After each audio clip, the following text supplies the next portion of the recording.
dear students. Today we are discussing about the Rickettsia. So, what is the Rickettsia? So, Rickettsia it is a it is a Rickettsia. It is a group of microorganisms. So, it is a group of microorganism right, like Rickettsia, Orienta,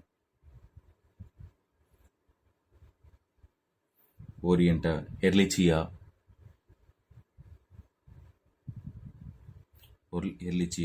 Coxilla,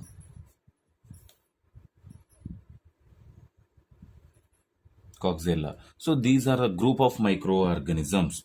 So these belonging to these are all are the belongings to the same family, but different in the genetically. Genetically it is a different.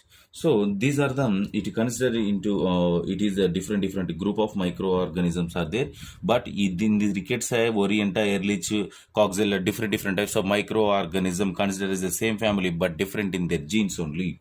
And the next one, this group of microorganism, these group of microorganism require living cells for growth. It is require the living cells. Why? Because of their growth purpose, like human body or any other animal body also. The next one, they are the true bacterias. They are true bacteria. Why? Because of they have the metabolic enzymes. They have metabolic enzymes, and then metabolic enzymes, and the next one cell walls, metabolic enzymes and cell walls, and use the oxygen,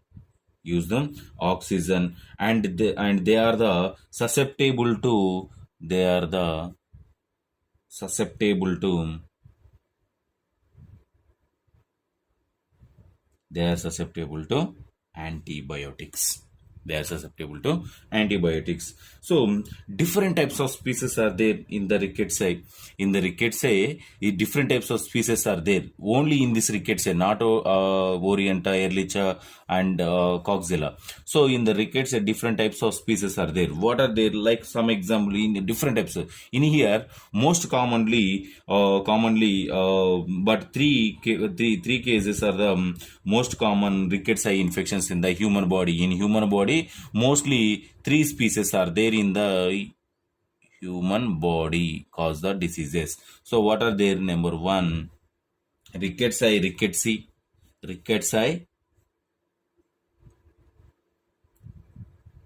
rickettsii, and number two, rickettsii prowazekii,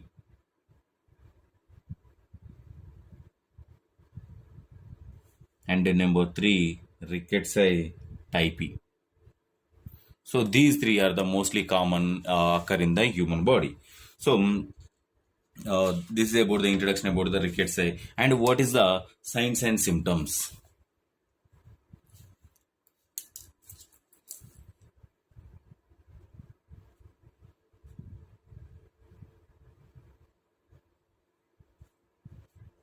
What is the signs and symptoms? So in here, in our body, rashes occur, and the next one, generation the rashes occur, and gangrene of the skin and tissues.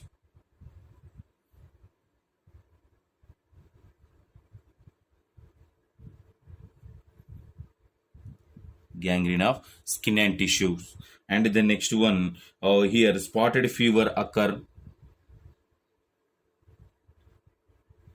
Spotted fever occur, and the next one, skin necrosis.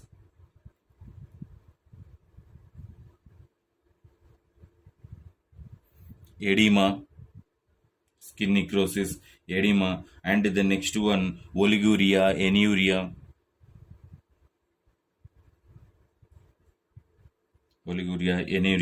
anemia, hypernatremia, hyponatremia, hypercholeremia, and sometimes it may cause the coma also. So these types of symptoms, signs and symptoms are occur in our body. So this is about the introduction and as well as the signs and symptoms of the rickets eye. The next one we will discuss about the diagnosis, how to diagnosis of the this particular type of diseases and the particular type of microorganisms in our body. So diagnosis, so depends upon the clinical features, and the next one biopsy test, biopsy of rash with fluorescent antibody staining technique. Biopsy means so collect the sample from the living organism, some amount of the tissue or some amount of the cells are collected from the living organism, done the test is known as the biopsy. Triopsy means after death collect the sample is known as the triopsy. So with the using of the biopsy test, with the using of the clinical features, and the next one acute or convalescent serological tests, and the next one PCR test, and the next one VL flex test.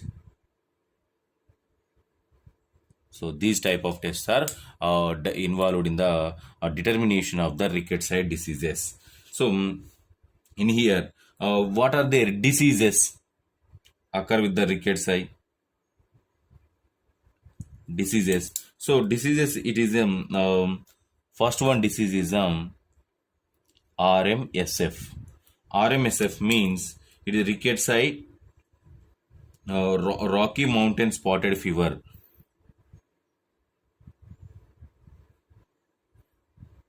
Mountain spotted fever. So the Rocky Mountain spotted fever, it is usually rashes are appears on about the fourth day. So in here rashes are occur on the surface of the skin, after attacking the fourth day, at the fourth day. And the next one, it is a completely spreads into the, it is a spread into the trunk, palm, trunk and palm, sole several day after several days. So it is well developed in our body, it is affected in the CNS, lungs, heart and kidneys, liver and spleen, in this body. So the RMSF is affected in the CNS, lungs, heart, kidney, liver and spleen. So it is affected in our body, it spreads into the trunk, palm and soul also. So this is about the RMSF. And the next one is the epidemic typhus. Next disease is the epidemic typhus. So epidemic typhus,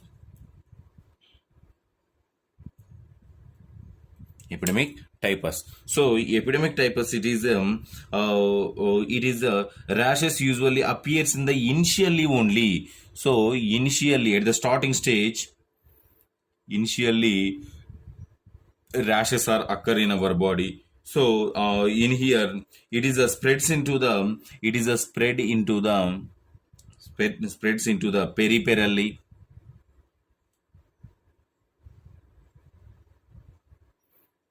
It is spreads into the peripherally. And the next one, rarely involved into the sometimes only involved into the palms, soul and face.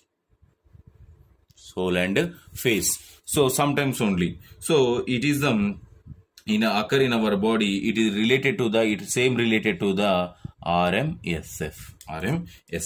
The next one, murine typhus.